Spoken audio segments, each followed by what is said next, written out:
luwalhati. Amen. Ang topic po natin sa umagang ito, dahil sa nalalapit na nga ang mahal na araw, ang topic po natin na ating pong pagninilayan ang pagkamatay ni Jesus. Basahin po natin sa John chapter 19 verse 28. John chapter 9 verse 28, ang sabi po, pagkatapos nito, alam ni Jesus na naganap na ang lahat ng bagay. At bilang katuparan ng kasulatan, ay sinabi niya, nauuhaw ako. May isang mangkok doon na puno ng maasim na alak. Itinubog nila rito ang isang espongha, ikinabit sa sanga ng isopo, at idiniit sa kanyang bibig. Nang masipsip na ni Jesus ang alak, ay kanyang sinabi, naganap na. Iniyukayok niya ang kanyang ulo at nalagot ang kanyang hininga. Amen. Purihin ang Diyos sa pagkakabasa ng kanyang mabuting balita. Ibig sabihin, mga kapatid, tunay nga na may nangyari noong mga panahon na yun, na namatay talaga si Jesus. Amen po ba? Dahil nga po sa nalalapit na ang mahal na araw, kung kaya po ito ang naging topic natin ngayon, ang kamatayan ni Kristo. Pero po, tandaan po natin mga kapatid, na ang kamatayan po ni Kristo, ang pagkamatay po ni Kristo ay isang beses lang po yun nangyari. Although na isinisilibrate natin ngayon ang Biyernes Santo, huwag po natin isipin na si Jesus ay patay. Hindi po. Kung kaya lang po natin ginagawa ito upang alalahanin po ang mga nangyari nung magdaang panahon. Kung sa iba po si Jesus ay patay ngayong Biyernes, tayo po ay buhay. Amen po ba? Iyan po ang ating tatalakayin. Sasabihin nyo paano nangyari ito. Ayan, mamaya malalaman nyo. Sabi po dito,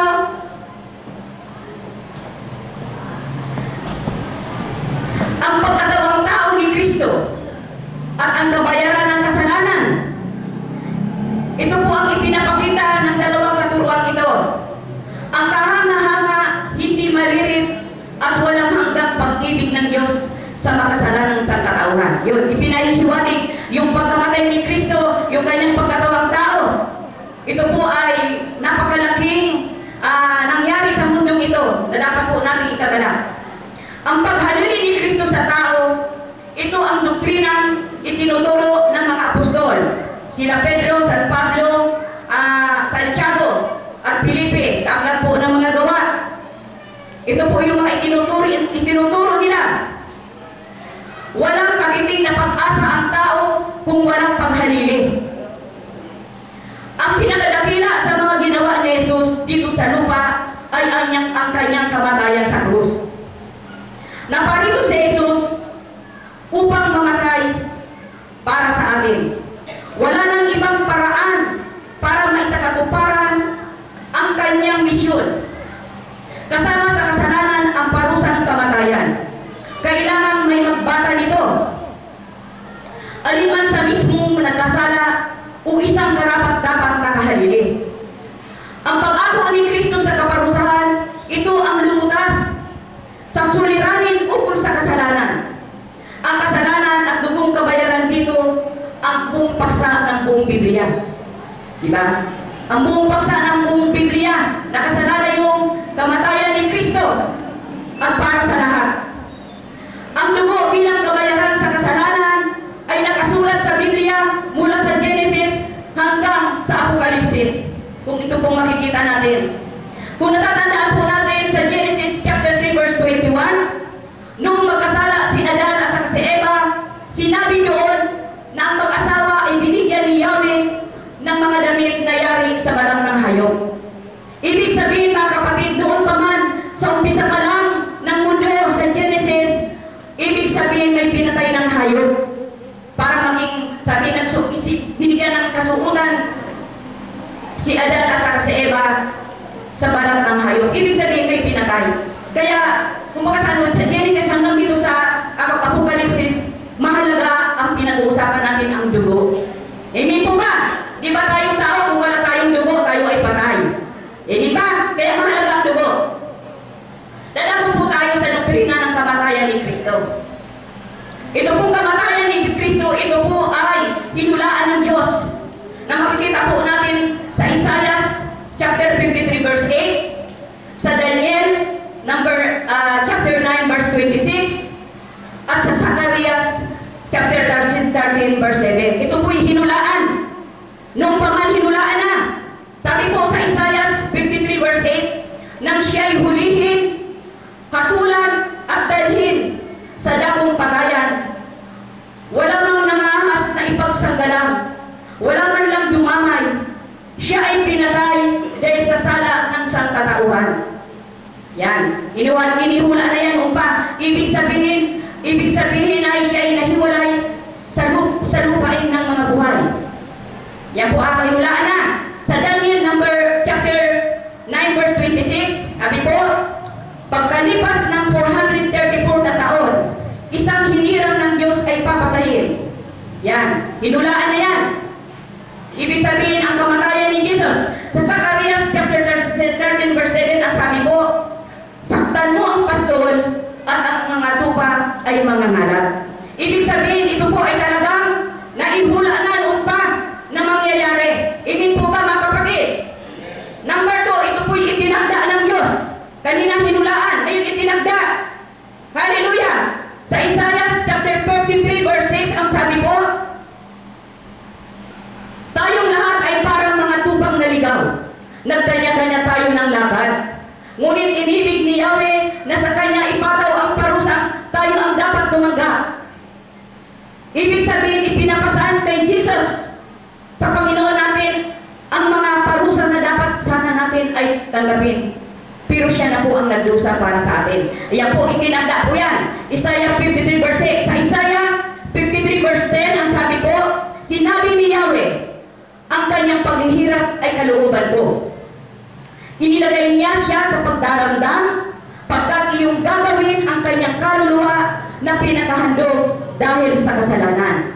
Itinagdaan na pala yan ng Panginoon noon pa. Sa 1 Pedro chapter 1 verse 20, ang sabi po, itinalaga na siya ng Diyos sa gawain ito bago pa nilikha ang daigdig. Amen. Dapat wala tayong magpasalamat sapagkat noon pa man mayroon na palang ipinangakong tagapagligtas. Amen po ba? Yan ay sa katauhan ni Jesus. Ayan po. Dadako po tayo sa kahulugan ng kanyang kamatayan. Ano ba ang kahulugan ng kanyang kamatayan? Letter A, bilang kabayaran. Letter B, pampalubag loob. Paghalili. Pagtubos.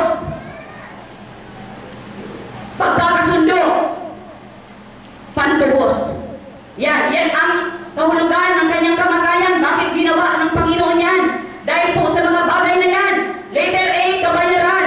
Ibig sabihin, pagtakip sa kasalanan. Siya ang nagbayad. Dapat tayo, pero kinuha na niya. Dahil sa pag-ibig niya sa atin. Makikita po natin sa Roma chapter 5 verse 11. Letter B, pampalubag loob. Sa 1 John 2:2, sabi po dito, sapagkat si Kristo ang handog sa ikapagpapatawad ng mga kasalanan nating lahat. Si Kristo, wala nang iba. Amen po ba? Hindi si San Juan Bautista, hindi si Virgin Mary. Amen. Kundi tanging kay Kristo lamang. Paghalili, lahat ito ginawa ng Panginoon. Paghalili. Ibig sabihin ng paghalili, pagbibigay ng isang tao ng kanyang sarili sa halip na magdusa ang tunay na may sala. Yan. Sa halip na magdusa, tayo, siya ang halili. Inako ng walang sala ang kaparusahan ng nagkasala. Amen. Sa John chapter 10 verse 11, ang sabi po, ako ang mabuting pastol. Iniaalay ng mabuting pastol ang kanyang buhay para sa mga tupa. Si Jesus ang mabuting pastol. Inaalay niya sa kanyang mga tupa. Sa kanyang tupa lang. Amen po ba? Ang hindi manalig kay Jesus, hindi niya tupa. Hallelujah! Letter D, pantubos. Pantubos. Ibig sabihin, muling pagbili ng Diyos sa taong gapos ng kasalanan sa malaking halaga. Yan, yun ang ibig sabihin ng pagtubos. Muling pagbili ng Diyos sa taong gapos ng kasalanan sa malaking halaga. Yan, bilhin tayo sa malaking halaga. Pero hindi pera, kundi kanyang dugo. Sa 17:19. Ito po ang nasasabi. Kayo'y tinubos hindi ng mga bagay na nasisira ng pilak o ginto, kundi ng mahalagang dugo ni Kristo. Ayan. Ang mahalagang dugo niya ang tumubos, hindi ginto o pilak. Amen po ba? Letter A, pagkakasundo. Yan, tinatalakay natin ang kahulugan ng kanyang kamatayan. Pagkakasundo. Dating magkaaway ang Diyos at ang tao. Ngunit ngayon ay magkakasundo na. Magkakasundo na tayo. Makikita po natin sa Roma chapter 5 verse 10. Ang sabi po, dati tayo ay mga kaaway ng Diyos. Ngunit ngayon ay tinatanggap niya na tayong mga kaibigan. Alang-alang sa pagkamatay ng kanyang anak. Di ba nakakatuwa yun? Tayo ay dati kaaway, napupuok sa ilalim ng sumpa. Pero ngayon kaibigan na. Palakpakan natin ang Panginoon. Hallelujah! Purihin ka, Panginoon. Ang sa ating pong paliwanag, ganito po yun. Di ba nakasala ang lahat ng tao? Lahat ng tao nagmula kay Adan at kay Eva ay nagkaroon tayo ng kalikasan ng pagiging makasalanan. At ang sabi sa Roma chapter 6 verse 23, ang kabayaran ng kasalanan ay kamatayan. Ayun. Tapos sabi po dito, sa Genesis chapter 2 verse 17, ang sabi, sa araw na ikaw ay kumain niyaon, ay walang sawang mamamatay ka. Yan ang sinabi sa Genesis chapter 2 verse 17. Ibig sabihin talaga, nagkasala ang tao. At sa Ezekiel chapter 18 verse 4, ang sabi po, ang kaluluwa na nagkasala ay mamamatay. Yan. Maigpit ang kautusan ng Diyos ng mga panahon na yon. Talagang walang patawad sa nagkasala. Iyon ang kanyang parusa. Kumbaga sa ating batas ay batas. Hindi dapat ang batas mabalik. Yan ang kaparusahan ng Panginoon ng araw. Ito ang kautusan ng Diyos. Kumbaga sa anong hindi pagtitinag to, ang kabayaran ng kasalanan ay kamatayan. Ganun mahigpit. Kumbaga sa ating batas, ito ang batas ng Pilipinas, na ang kaparusahan sa nagkasala ay mamamatay. Ang batas ay batas, walang makakabalik. Amen po ba? Sabi nga niyan sa atin, no one is above the law. Kahit presidente ka pa, kahit na ikaw kung sino ka pa man, tinan mo ngayon ang nangyayari. Si Napoles, si Enrele, kung sino pang mga senador. Kahit sila matataas, ang batas ay batas. No one is above the law. Kaya maging maingat tayo mga kapatid. Hallelujah! Ayan po ang batas ng Diyos noong araw. Nabinasa natin na ang sino mang kaluluwang nakasala ay mamamatay. Ayan. Pag nagkasala ka, kailangan sundin ang panuntunan ng batas. Sabi ganon. Ganon din po sa Diyos. Ito ang kanyang batas. Kaya walang dapat na lumabag. Kailangan tugunan ang kautusan ng Diyos. Nakataya dito ang katarungan at karangalan ng Diyos at dapat napatupad ito. Yun ang kanyang batas. Ang kabayaran ng kasalanan ay kamatayan. Yun ang kanyang batas. Maigpit. Parusang kamatayan ang hinihingi ng katarungan ng Diyos para sa kasalanan. Hallelujah! At ang hinihingi ng Diyos na kailangan magbayad ay ang taong malinis at walang batik, walang kasalanan. O sino ngayon ang walang batik, walang kasalanan na dapat magbayad? Walang iba nakita sa katauhan ni Jesus. O makakapagsabi ba kayo kung sino ang hindi nakasala na siyang magbabayad? Ha? Tingnan nyo. Kaya yung pagpapapako nyo ng kamay, pag-araw ng mahal na araw, itigil nyo na yan dahil hindi kayo ang magbabayad. Si Jesus naman. Hallelujah! Purihin ang Panginoon! Praise you, Lord! Hallelujah! Natagpuan din lamang ito sa katauhan ni Jesus. Bakit po? Sapagkat siya lamang po ang hindi nakasala, walang batik. Kaya siya po ang karapat-dapat na mag-alay ng kanyang napili. Siya lang ang napili na mag-alay na para tumubos sa ating mga kasalanan. Diba? Sa Gawa 4:12, ang sabi po, kay Jesucristo lamang matatagpuan ang kaligtasan, sapagkat sa silong ng langit walang ibang pangalan na ibinigay, kundi ang Panginoong Hesus lamang. Di po ba? O, basahin nyo, mayroon pa bang iba na ibinigay? Kaya tanging kay Jesus lamang ang ating kaligtasan. Hallelujah! Purihin ka, Panginoon! Praise you, Lord!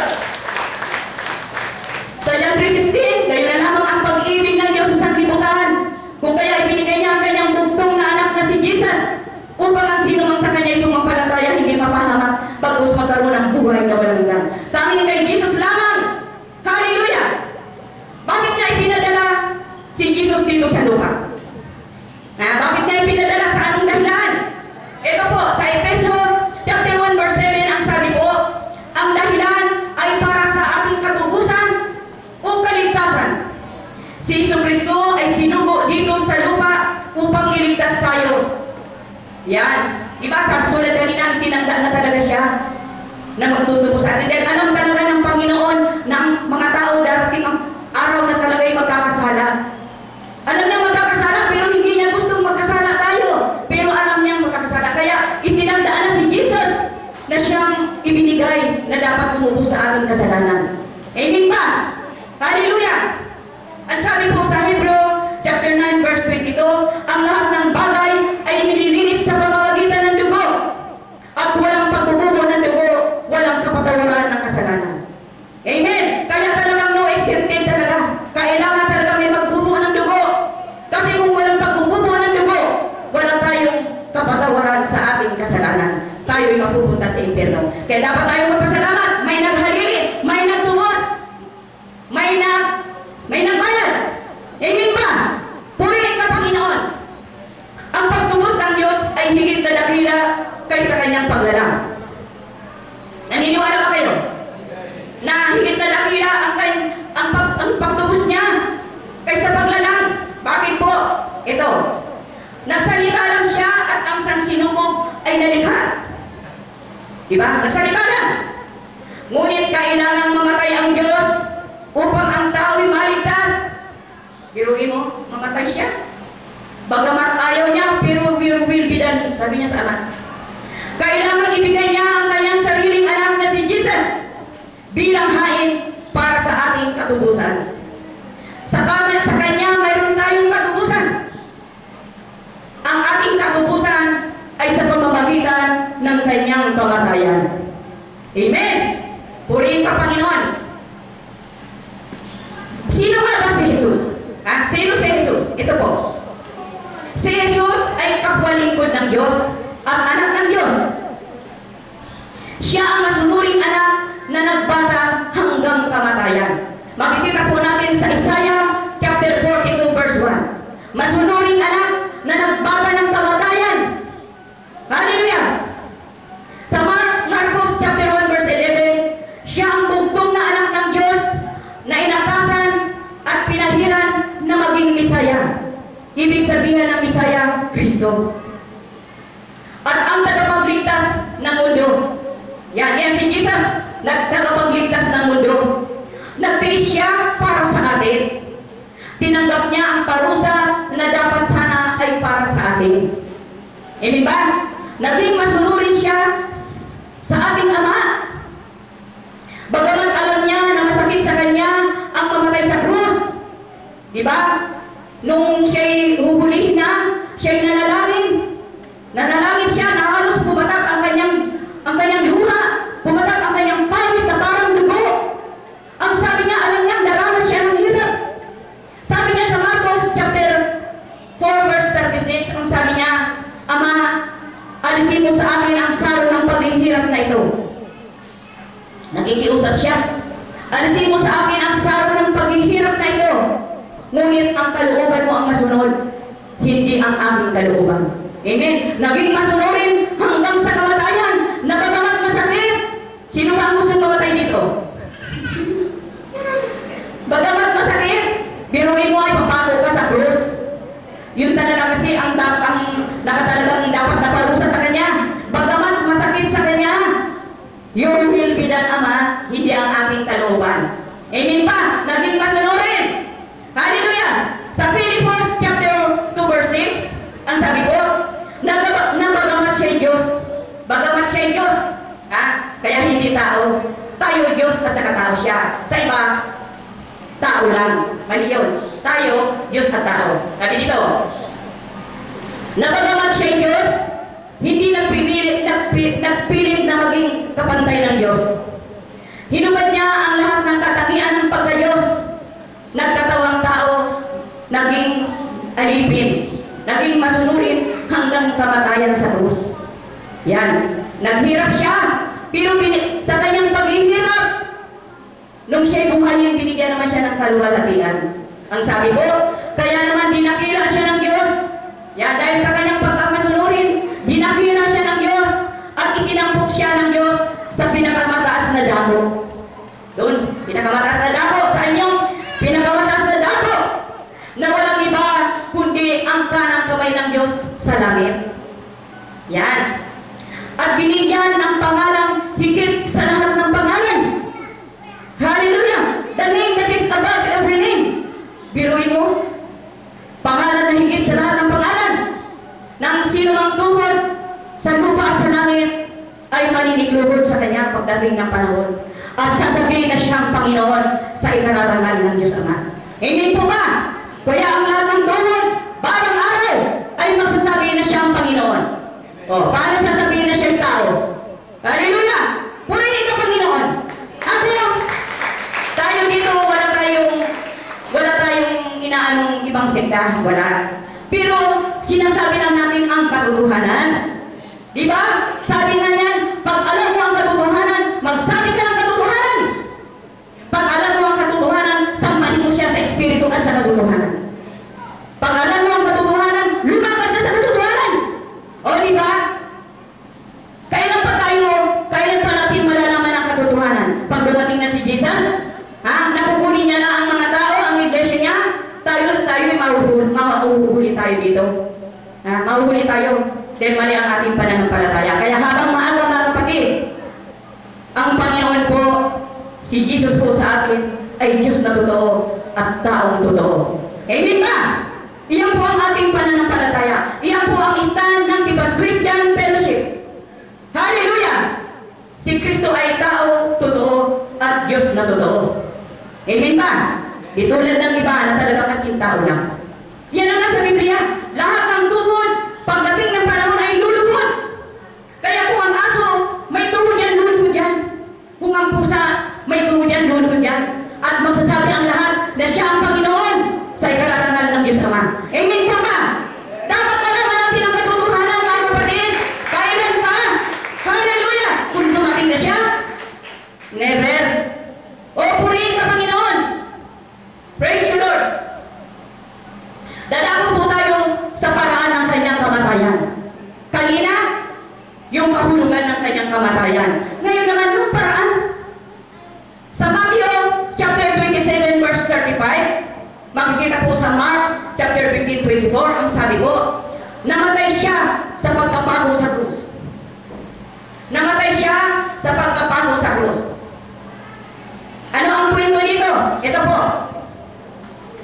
May kwento tayo.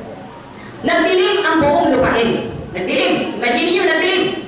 Mula sa tanghaling tapat hanggang ikatlo ng hapon. Ayon sa Lucas chapter 23 verse 45, naglaho ang liwanag ng araw. Naglaho. Dumilim. May mga dakila at natatanging pangyayaring naganap sa kalangitan sa huling 3 oras na Jesus dito sa lupa. Ang kadiliman yun ay tandaan ng sumpa ng Diyos sa makasalanan ng sanlibutan. Yan, di ba ang dilim? Tanda yun ng mga may taong gumagawa ng masama. Yan ang kadiliman. Di ba si Satanas? Prinsipe ng kadiliman. And kaya yung pagdilim na yun, ng mga panahon na yun, na mamamatay na si Jesus, ay tanda ng sumpa dahil sa kasalanan ng sangkatauhan. Palatandaan yun na inalis ng Diyos ang kanyang presensya sa tao. Yan, kaya ingat tayo mga kapatid. Pag tayo'y nagkasala, ang presensya ng Diyos wala sa ating mga buhay. Sabi niya, pag kayo'y tumawag, ibabaling ko ang aking mukha. Kung kayo'y gumawa ng sama-sama, ang aking mukha ay nagngingit. Amen ba? Kaya, kumbaga sa hindi gusto ng Panginoon na tayo po ay patuloy na nagkakasala.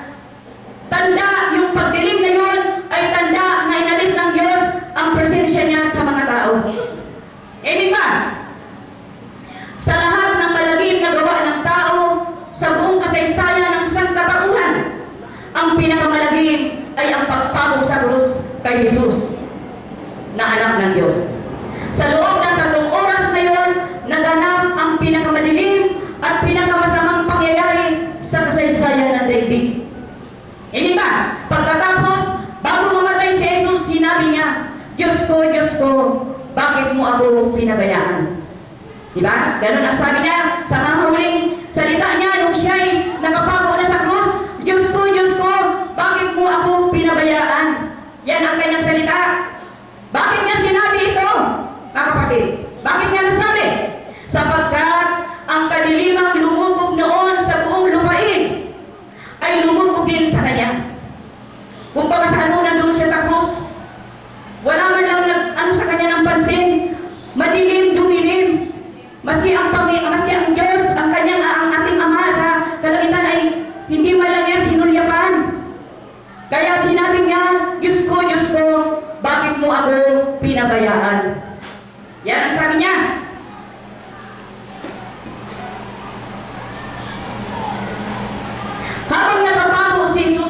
sa krus, tunay ngang pinabayaan siya ng Diyos.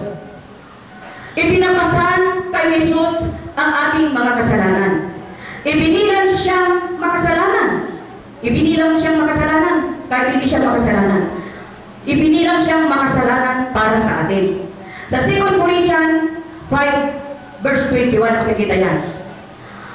Ngunit hindi maaaring titigan ng Diyos ang kasalanan.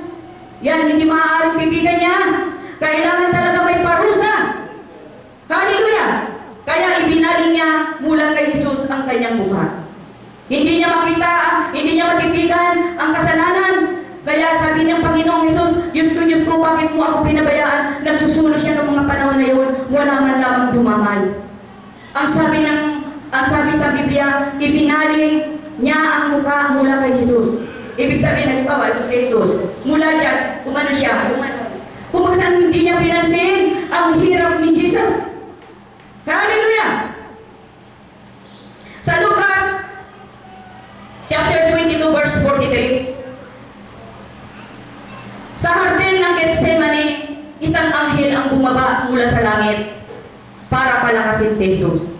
Yan, may nagpalakas din ang anghel. Ngunit sa cross, walang isa mang umaliw at nagpalakas sa kanya. Walang isa man. Lahat ay nagsipagtakas, maging ang kanyang mga alagad. Nagsipagtakas, wala man lang sa kanyang tumulong. Ito ang halagang ibinayad ni Jesus sa pagtubos sa atin para iligtas tayo mula sa buot ng Diyos.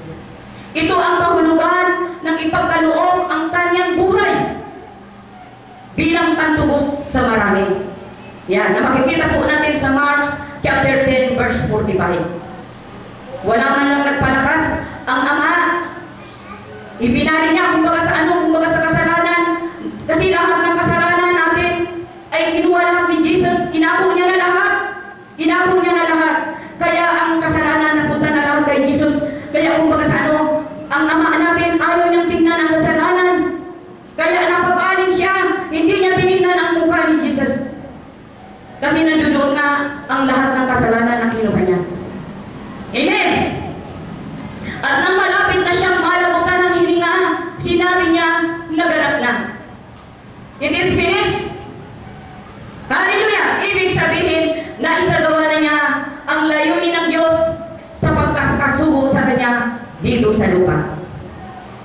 Naganap na. Natubos na ang tao mula sa pagkaalipin ng kasalanan. Natubos na ang tao mula sa pagkaalipin ng diablo. Tagumpay na. Naganap na. Hallelujah! Kasabay ng pagkamatay ni Jesus, ang tabing sa pagpasok sa dakong kabanal-banalan ay nahati sa gitna mula itaas hanggang baba. Di ba nung siya'y mamatay sa cross, ang sabi doon, napunit ang tabing sa gitna. Napunit, galing itaas hanggang baba. Anong ibig sabihin mga kapatid? Na napunit ang tabing galing taas hanggang baba. Ano ba ang ibig pagkahulugan nito sa buhay natin ngayon? Ito po. Nangangahulugan ito na tayo ay malaya ng makalapit sa Diyos. Kita nyo? Malaya na tayo makalapit sa Diyos. Noong mga panahon sa lumang tipan, bago ka makalapit sa Diyos, kung ikaw ay makasalanan, ikaw ay mamamatay. Kaya anong mga panahon na yun, mayroon lang isang namumulong si Sacerdote na papasok sa dakong kabanal-banalan at siya ang maghahandog para sa kasalanan ng mga kasama niya, ng mga tao. Kumbaga siya lang talaga ang may karapatan na makapasok sa dakong kabanal-banalan kasi hindi pa bukas noon ang tabing. Pero nung mamatay si Jesus, diba sabi, napunit ang tabing mula itaas hanggang baba, na nagpapakita naman na tayo, na mga anak niya, ay may karapatan na lumapit sa Ama. Amen! Purihin ka, Panginoon! Hallelujah! Kung tayo may problema, lalapit sa Ama. Kung tayo'y nasa distress na kalagayan, lalapit sa Ama. Sa pamamagitan ni Jesus. Sa pamamagitan ng ginawa ni Jesus sa krus ng Kalbaryo. Hallelujah! Yun, ang ibig sabihin, tayo'y may karapatan ng lumapit sa Ama. Malaya na tayong makakapasok sa dakong kabanal-banalan sa pamamagitan ng pagkamatay ni Jesus. Ibig ba, halimbawa, ang ama nandyan. O, hindi tayo makakapasok ng mga panahon na yun na hindi pa namamatay si Jesus para sa atin. Ang dakilang saserdote lang. Ngayon tayo'y malaya na. Amen ba? Mukhang hindi natutuwa ang mga kapatid ko. Palapakan natin ang Panginoon. Praise you, Lord. Sa pamamagitan ng tabing ng walang iba, kundi ang kanyang katawan. Isang bago at buhay na daan ang binuksan para sa atin. Kaya, sasabi sa Hebreo, chapter 10, verse 19 and 22, kaya lumapit tayo sa Diyos na may tapat na puso at lubos na pananampalataya. Yun. Lumapit tayo na may lubos na pananampalataya. Yan ang gusto ng Panginoon. Sapagkat kung tayo walang pananampalataya, ang sabi ng Biblia, hindi malulugod ang Diyos sa atin. Ngayon pala, para pala malugod ang Diyos sa atin, kailangan pala tayong lumapit sa Diyos na may tapat na pananampalataya. Amen ba? Purihin ka, Panginoon. 1 Corinthians chapter 15, verse 54 and 57. 1 Corinthians 15, 54, 57, ang sabi ko, sa pamamagitan ng kamatayan ni Kristo, nilupit niya ang kamatayan. Natalo niya si Satanas at ang masamang espiritu. Sabi dito, parang mga bihag na ipinarada niya sa madla. Yan. Parang mga bihag na ipinarada sa madla. Ibig sabihin, ipinahiya niya itong pinuno ng masamang espiritu. Hallelujah! Hebreo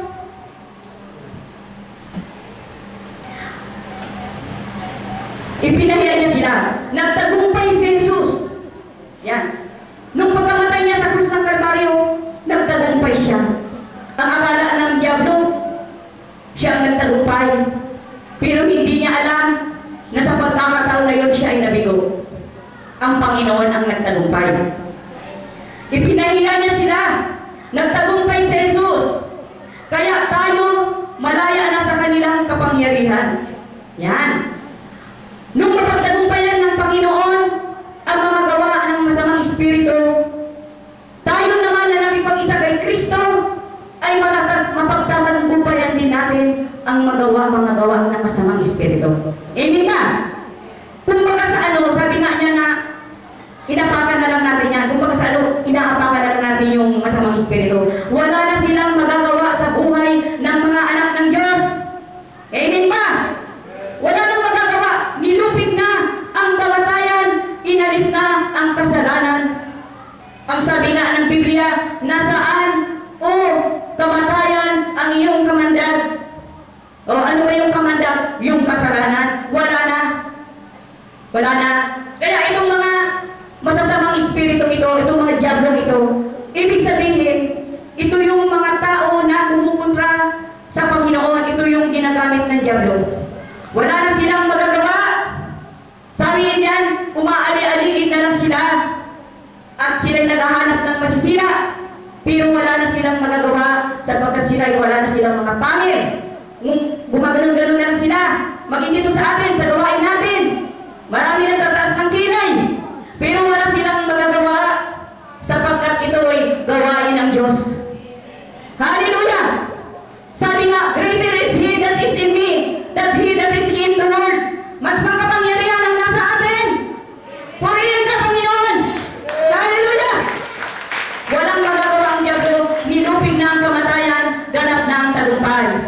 O, purihin ka, ma. Akala ng diablo ang pagkamatay ni Jesus ay kanyang tagumpay. Di ba? Namatay. Pero hindi niya alam yun ang kanyang pagkabigo. Bakit kamo? Sapagkat tayo'y tinubos na ng Diyos. Akala ng diablo, kakampi niya pa ang mga tao. Hindi niya na alam na ito'y pinagdusahan ng ating Panginoon. Inako na. Wala nang pagbabayaran ng aking mga anak. Kinuha ko na. Amen ba? Kaya wala nang magagawa ang diablo. Kaya ang Jesus tagumpay. Amen ba? Kaya yun yung sinasabi ko sa inyo kanina, na paano magiging tagumpay ganung namatay? Paano magiging tagumpay ganung namatay?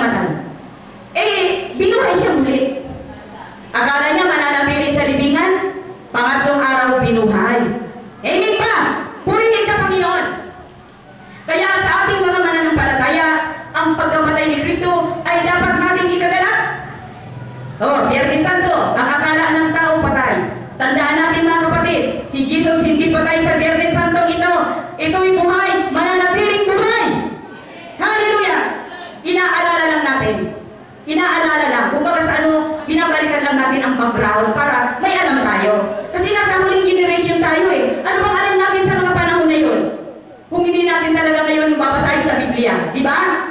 Amen! Kaya tayo magalak sa Biyernes. Celebrate! Jesus, celebrate! Hallelujah! Purihin ka, Panginoon. Ma-celebrate tayo. Sa ating mananampalataya, hindi pa tayo si Jesus, mananatiling buhay. Sapagkat ang kamatayan ni Kristo ay nabigyan tayo ng buhay. Yan. Kasi dati alipin tayo ni Satanas eh. Pero ngayon, tinubos na tayo. Wala na siyang magagawa. Sabi nito, kung hindi namatay si Kristo sa ating lugar, hinatulan na tayong lahat. Hinatulan na tayong lahat na mamatay sa impyerno. Makikita po natin sa Marcos chapter 10 verse 45. Kung hindi inako ng Panginoon ang kaparusahan na para sa atin, saan tayo pupulutin, mga kapatid? Sabi sa Marcos 10:45, sa impyerno. Kaya pasalamat tayo na may tumubos, may nagbayad, kaya ay sa katauhan ni Jesus. Ang paghahandog ni Jesus ng kanyang buhay ay kusa niyang ibinigay. Hindi siya napilitan lamang. Kagustuhan niya ang mamatay para sa atin. Kagustuhan niya. Sa John chapter 10 verse 18, ang sabi po, walang makakakuha nito sa akin. Ibig sabihin ang kanyang buhay, walang makakakuha. Kusa ko itong ibinibigay. Si Jesus ay dumating sa daigdig na ito upang sundin ang kalooban ng kanyang Ama. Binigyan siya ng kapangyarihang umatol at magkaloob ng buhay na walang hanggan. Siya ay may kapangyarihan sa kanyang sariling buhay. Maaari niya itong isuko o kunin muli. Yan, may kapangyarihan siya sa lahat ng bagay. Nasa kanyang desisyon. Amen. Ang kanyang himala ay nagpapatunay na siya ay anak ng Diyos. Yung mga himalang ginawa niya, pagpapagaling, pagbuhay ng patay, mga ginawa niyang himala ay nagpapatunay lamang na siya ay anak ng Diyos. Hindi siya maaaring ipako sa krus hanggang wala sa panahon. Yan, lahat ng bagay may panahon. Kaya ipailalim natin ang ating sarili sa kapangyarihan ni Kristo, ang anak ng Diyos. Yan, ipailalim natin ang ating sarili sapagkat siya ay may kapangyarihan. Amen ba? Magagawa niya ang lahat ng bagay. Dahil siya ay Diyos na makapangyarihan. Wala pong imposible sa Panginoon. Kaya magtiwala po tayo sa Kanya. Hallelujah! Ano po ba ang dahilan ng kanyang kamatayan? Mga dahilan ng kanyang kamatayan? Para magkaroon tayo ng buhay. Number 2, upang maibigay ang katarungang hiningi ng Diyos na banal sa langit. Number 3, dapat pagbayaran ang kasalanan ng parusang kamatayan. Si Kristo lamang ang tanging makapagbibigay ng lubos na kabayaran. Yan yung dahilan ng kanyang kamatayan, ha? Number 4, ang Diyos na likas na mapagmahal ay hindi makapagpapatawad ng kasalanan hanggat hindi nasisiyahan ang kanyang makatarungang likas. At sa krus ng Kalbaryo, na ipakita itong maliwanag ng may kapal. Amen. Hindi matutuwa ang Ama dahil ang hinihingi niya talagang katarungan, parusang kamatayan sa nagkasala. Kaya talagang ito'y ginawa ni Jesus. Alang-alang sa atin ginawa niya. Nakukuha niyo ba, mga kapatid? Amen. Ang pagkamatay ng ating Panginoong Hesus ay isang beses lang po yan mangyari. Tulad ng sinabi ko kanina, hindi patay si Jesus. At ito'y hindi niya na uulitin pa. At nang siya'y nabuhay, nabubuhay na siya magpakailanman. Kaya ang kaligtasan niyang ginawa ay para sa lahat ng tao. Kasama na ang mga susunod pang generation. Yan. Ang pagkamatay ni Jesus sa krus ng Kalbaryo, ito po ay regalo ng Diyos sa atin para sa ikaliligtas ng lahat. Ang kaligtasan ito ay para sa lahat hanggang sa darating pang mga generation, hanggang sa yung mga taong hindi pa ipinapanganak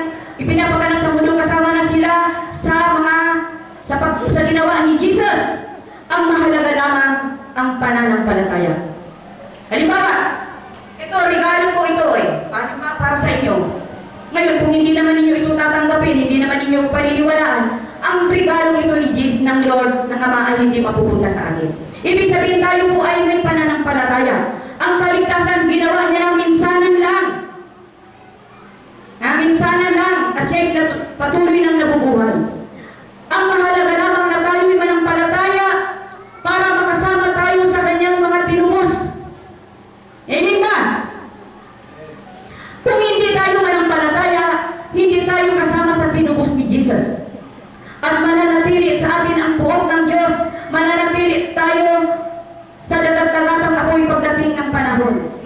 Kaya mahalaga mga kapatid, ang kaligtasan ibinigay niya na sapat, dapat lang tayo ay manampalataya sa Kanya. Kahit ang mga susunod pang generation, kailangan silang manampalataya. Dahil kung hindi sila manampalataya, kahit na ginawa na ni Jesus to, hindi pa sila kasama sa mga tinubos ni Jesus. Nakukuha niyo ba mga kapatid? Amen! Pero doon sa mga taong hindi nanalig o nanampalataya sa ginawa ni Jesus sa krus, ay hindi po sila kasama sa mga taong tinubos ng dugo ni Jesus. Mananatili sa mga taong ito ang puot ng Diyos at habang buhay na pagkawalay sa presensya ng Diyos. Amen! Mahalaga talaga na paniwalaan natin, panaligan natin ang ginawa ng Diyos sa krus ng Kalbaryo para sa ganun makasama tayo sa mga tinubos ni Jesus. Hallelujah! Sabi dito, ang mga taong itong hanggat sa ngayon ay ayaw maniwala. Sabi dito, patunayan ang mga taong ito na kaaway ng krus ni Kristo ay ang mga taong nagsasabi na ang kamatayan ni Kristo ay di sapat para sa kaligtasan ng tao. Itong mga taong itong kaaway ng krus, ito yung mga taong, hindi sapat ang ginawa ni Jesus sa krus, kaya kayo magsakripisyo, magpapako kayo, magluhod kayo, galing sa simbahan ng Maklaran, ano doon. Lumakad kayo na ng kaya pa. Di ba mayroong ganyan na naglalakad ng naya? Kaya ito yung mga taong ganon na hindi pa sapat ang ginawa ni Jesus. Sabi nga ng Panginoon, it is finished. Naganap na, natupad na.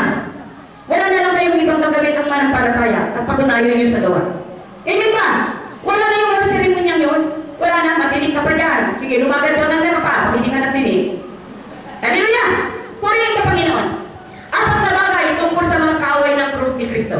Ito ang magiging ano sa kanila. Yung mga ayaw maniwala kay Jesus sa pagkamatay niya. Sila'y mapapahamak. Ang hantungan nila ay kapahamakan sa oras ng paghatol. Number 2, ang biniyos nila ang kanilang tiyan. Ibig sabihin, ang pinagsisilbihan nila ang kanilang sariling kagustuhan at hindi si Kristo. Yan, ito yung mga kaaway ng krus. Pakiramdaman ninyo ang mga taong makakasalamuha ninyo sa salamuha natin.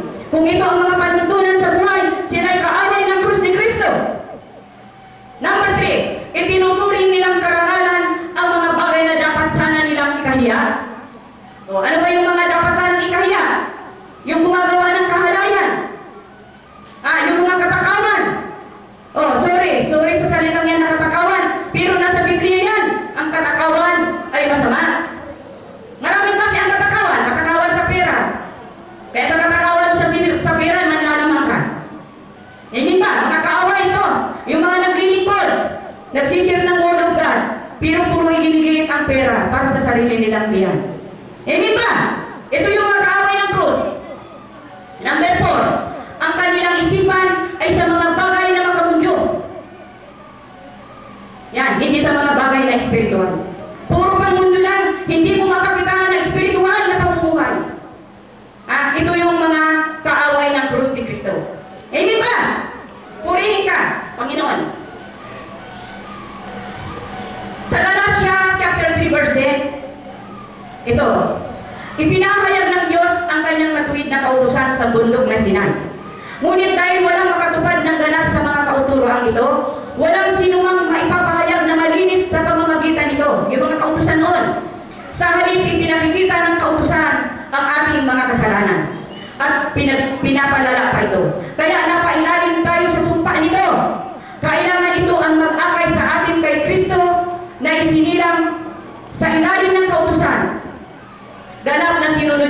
ang kautusan. At sa pamamagitan ng kanyang kamatayan sa krus, ay inalis niya sa atin ang sumpa ng kautusan. Itinuring ng Diyos na ang mga sumasampalataya kay Kristo ay ganap na sa mga hinihingi ng kautusan, kaya hindi na sila hahatulan. Nung panahon kasing iyon, nung panahon ng mga Hudyo, ang kaligtasan ay nakasalalay sa pagsunod sa kautusan. Maraming kautusan. Pero dahil nga sa napakadaming seremonya, napakadaming bawal, ang mga tao ay hindi nakasunod. Kaya iniba niya, nagkaroon ng tinatawag na bagong tipan. Ito na nga, bagong tipan. Na ang sino man lamang sumampalataya ay maliligtas na. Hindi na kailangan yung mga pagsunod sa mga seremonya. Di ba ang dami basahin nyo sa ang dami mga kautusan. Maski na nga yung huwag kang hahawak sa patay. Ang dami, lalo sa may pagping Levitico. Ang dami dyan mga Ngayon hindi makasunod ang tao. Kasi isang kautusan lang ang hindi mo masunod, nagkakasala ka na.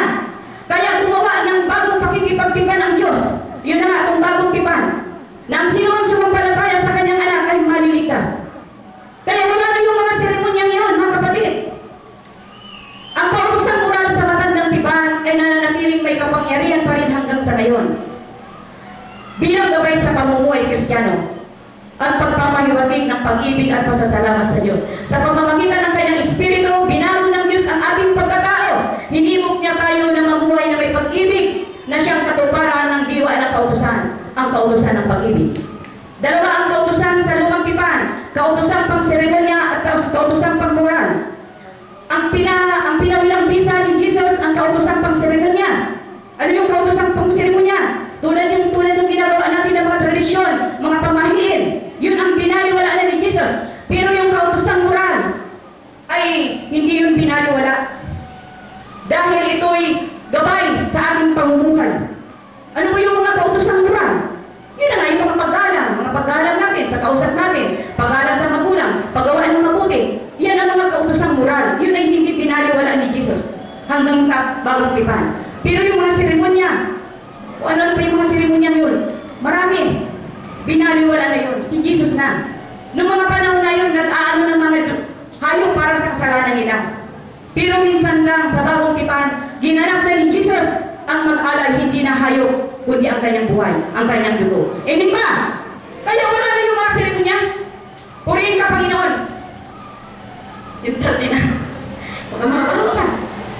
Hebreo 9, chapter 22, ang lahat ng bagay ay nililinis sa pamamagitan ng dugo. At walang kapatawaran ng kasalanan kung walang pagbubuo ng dugo. Talagang kailangan may magbubuo. Darating na tayo sa mga benepisyo sa kamatayan ni Kristo. Ano ba ang mga benefits nito? Ito po, ang mga, kumbaga sa ano ba ang maitutulong nito sa buhay natin ngayon? Kasi kailangan yung mga nangyayari ng mga panahon na yun, kailangan may impact yun sa buhay natin ngayon. Hallelujah! Ito po, sa Hebreo chapter 10 verse 10, nililis tayo ni Kristo sa ating mga kasalanan. Nililis tayo, pinatawad tayo. Sa pamamagitan lamang ng isang handog, ginawa niyang sakdal magpakailanman ang lahat ng pinapaging banal. Ibig sabihin, tayo ay pinawalang sala na inihayag ng matuwid sa paningin ng Diyos. Lahat ng sumasampalataya sa Kanya ay ginawa niyang sakdal magpakailanman. Kaya hindi na tayo mapapailalim sa paghatol. Yun, hindi na mapapailalim tayo sa paghatol. Ginanap niya ng sakdal ang Kanyang ginawa. Kaya may ginawa ang Diyos para sa atin. Tayo naman ay may gagawin. Ngayon, kung tayo walang gagawin, hindi tayo mananampalataya, hindi mapapasa atin ang ginawa ni Jesus. Amen ba? Purihin ka, Panginoon. Hallelujah. Number 2, sa pamamagitan ng kamatayan ni Kristo, nilinis niya ang ating mga budhi at isipan. Nilinis niya na.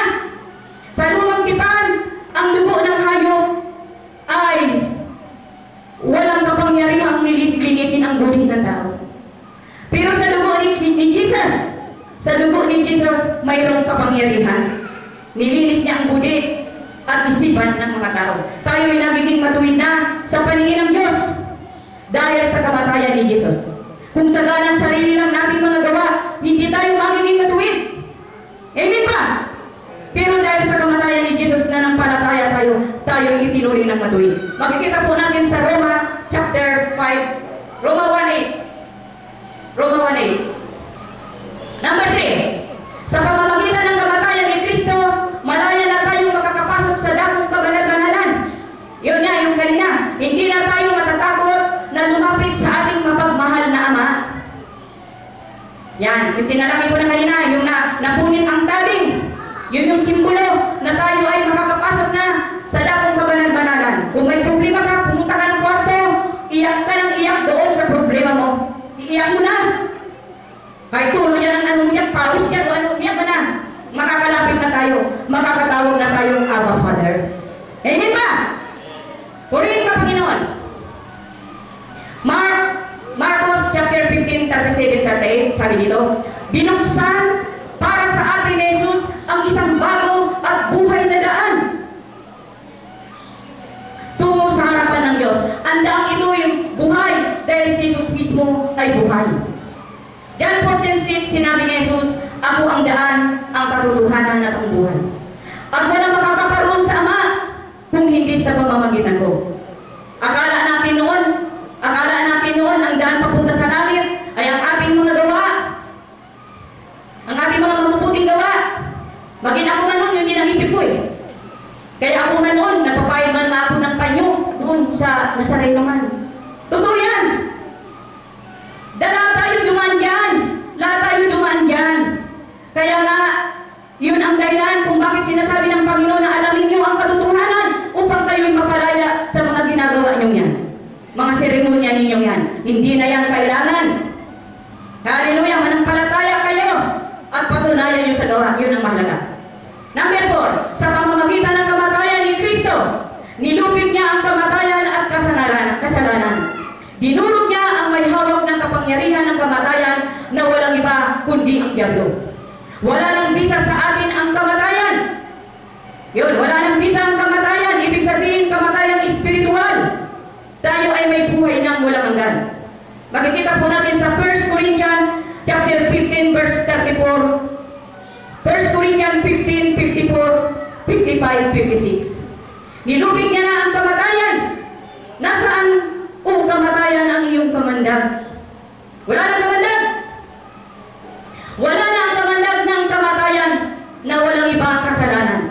Dahil pinatawad na niya ang ating mga kasalanan at inako ang ating kaparusahan.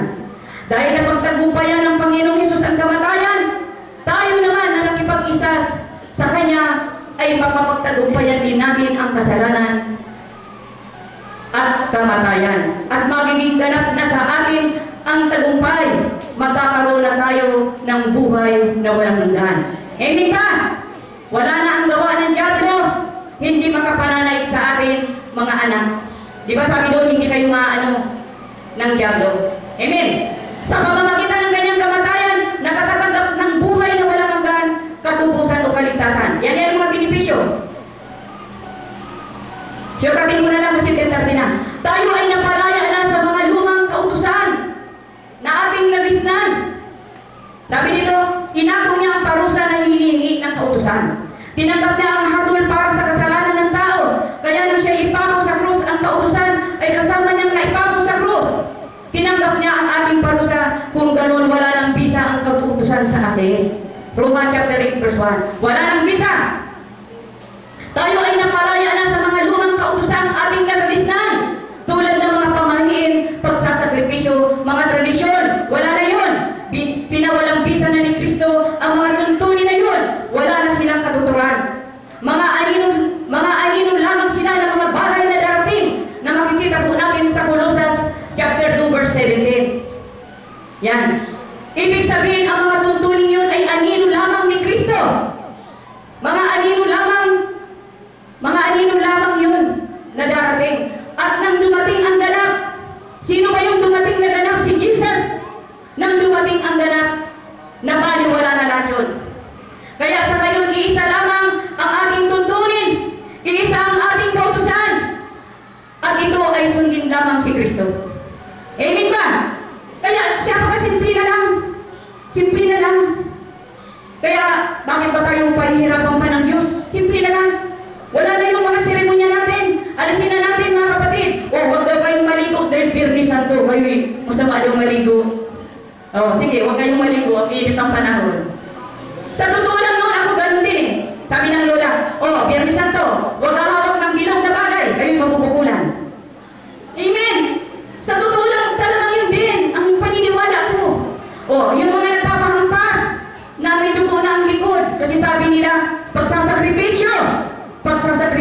araw. Hindi po yan mga kapatid kalugod-lugod sa Panginoon. Sapagkat ang sabi ng Biblia, huwag nating susugatan ang ating katawan sapagkat ang ating katawan ay templo ng Espiritu Santo.